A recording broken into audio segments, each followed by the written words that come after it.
What is up, gym rats? How's it going? And welcome to a brand new series called Test My Knowledge. So this series will give you guys an opportunity to ask me questions that is either based on the gym, fitness, mental health, nutrition, or even jiu-jitsu, because I'll put a question box on my Instagram story every Friday that you can put your questions into.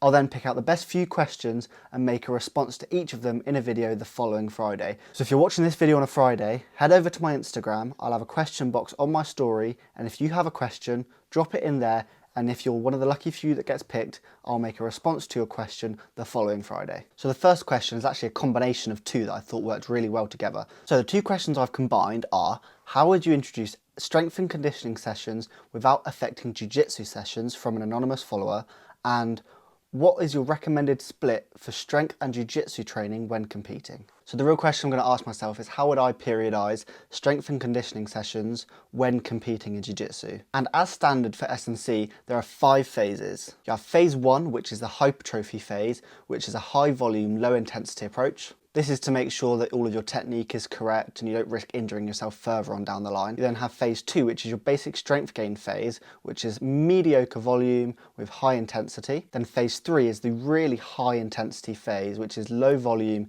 extremely high intensity, which you're aiming to build strength and power. Phase 4 is peaking, which is where you're trying to keep your strength and power where it is. You're not trying to go for any increases or any PRs.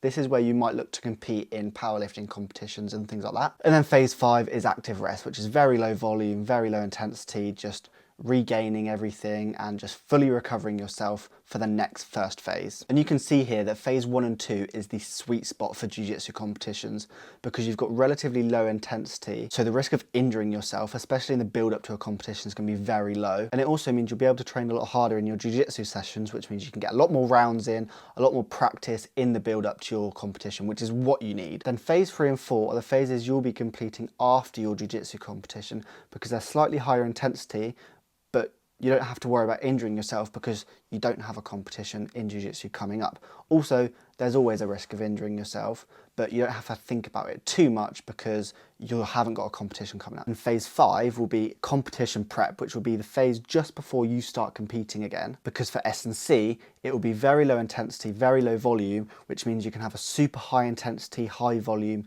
load for training in jiu-jitsu. So to round it off, phase 1 and 2 should be when you're competing, phase 3 and 4 should be after your jiu-jitsu competition, and phase 5 should be your build up to a competition. And feel free to pause the video to take a screenshot of the infographic just so you know how to lay out your training sessions. On to the next question. From James Nolan Diver, what is the best way to build cardio for combat sports? And I think the best approach for building cardio in combat sports is to do a type of training that massively replicates how you would train in jiu-jitsu. And jiu-jitsu is a very on and off sport in terms of the cardio that you're required when you're sparring. It can be super fast and then super slow, super fast, super slow.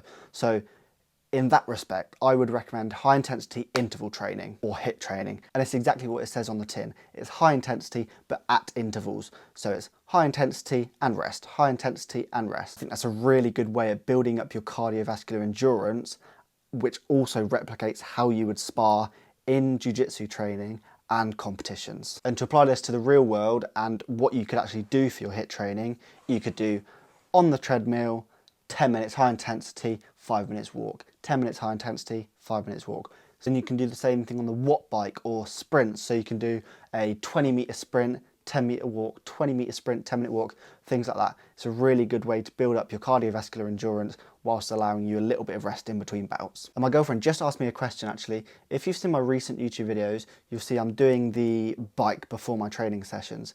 And that is because I've got a lot less energy at the minute because I'm cutting, so my risk of injury is a lot higher. So in order to make sure that my joints and my muscles have got enough oxygen and nutrients, I'm doing a 5 to 10 minute bike warm up to get that blood pumping around the body, basically. That's all it is. On to the next question from Alice Marks. What does your weekly split look like? And I've recently changed this, but it is currently a 5-day split, which is arms and shoulders on a Monday, legs on a Tuesday, chest and triceps on a Wednesday, back and biceps on a Thursday, and then chest and shoulders on a Friday. This split is really good for me because sometimes I might be way too fatigued and I just need a day off. So I can push the days back. Like, they're not tied to a specific day. they want to stay in that order if they can, but they're not tied to a specific day. Ideally, I want a rest between the chest and shoulders and arms and shoulders, just because my shoulders will still be fatigued from the chest and shoulders session when I go into my arms and shoulders session. So the most I can really push it back is 1 day, but I never really need to push it back more than that. If you want to see the amount of sets I do per session, per muscle group, you can pause the video now and have a little read through.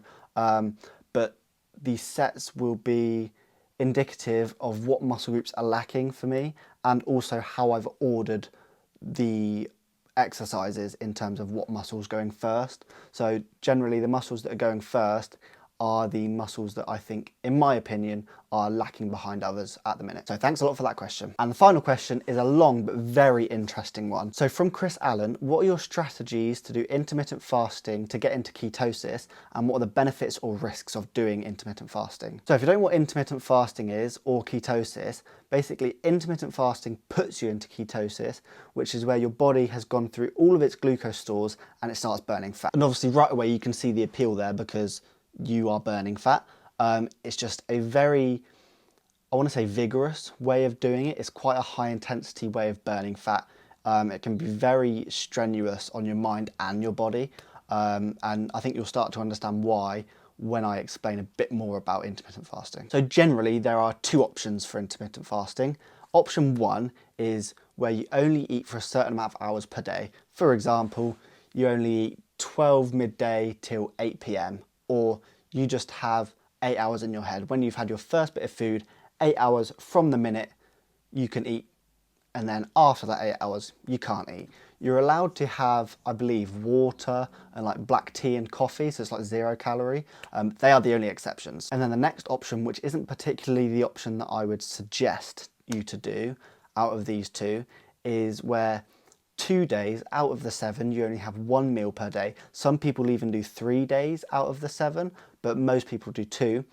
And then the other 5 days, or if you're doing 3 days, the other 4 days, you can eat like normal. This makes it a lot harder mentally, because you've gone through 5 days of eating normally and then you have to try and sustain 2 days of only 1 meal per day. And also there's not much reliability in the fact that one meal is very varied. You can just have like a bowl of porridge, that's one meal, that's like 200 calories, or you can have a roast dinner that's like 2,500 calories, maybe not that much, but you get the idea. It's just not very specific. So in terms of tracking it and being able to work out how much you're eating in terms of caloric intake, it's just not very reliable. So if I was to recommend intermittent fasting, which I don't usually do, there are plenty of better ways to lose fat in my opinion. But like I said, if I was to recommend intermittent fasting, it would be to do the hour-based one. So 8 hours each day is a time period in which you can eat, and then the rest of them hours in the day you can't eat. So realistically, the benefits of intermittent fasting are only beneficial once you have results from intermittent fasting. Intermittent fasting itself doesn't actually hold any benefits, but it will result in benefits that would be the same as losing fat in any other way. So like reduced risk of cardiovascular disease and coronary heart disease, improved blood pressure and resting heart rate, better endurance, fitness, and obviously prevents obesity because you're losing fat. But then the problem is you have lots of cons with intermittent fasting itself and not what it causes. So it causes things like insomnia, headaches, migraines, and it's not very ideal long term at all. You should only be doing this for a month maximum, maybe 2 months.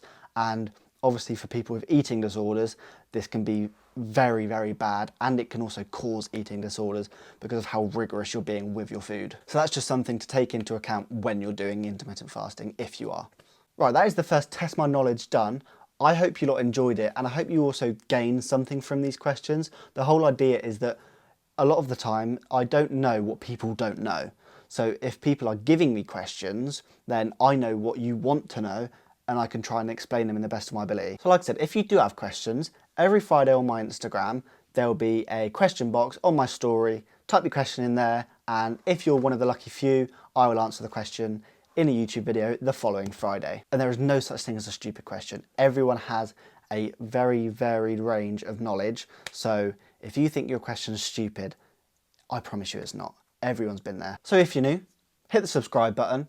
If you enjoyed the video, make sure to like it and turn on post notifications. Also, turn on story post notifications on my Instagram so you can be sure to get in first to ask your question on that question box. Anyway, that is all from me. I love you all lots, and I'll catch you in a bit. Peace.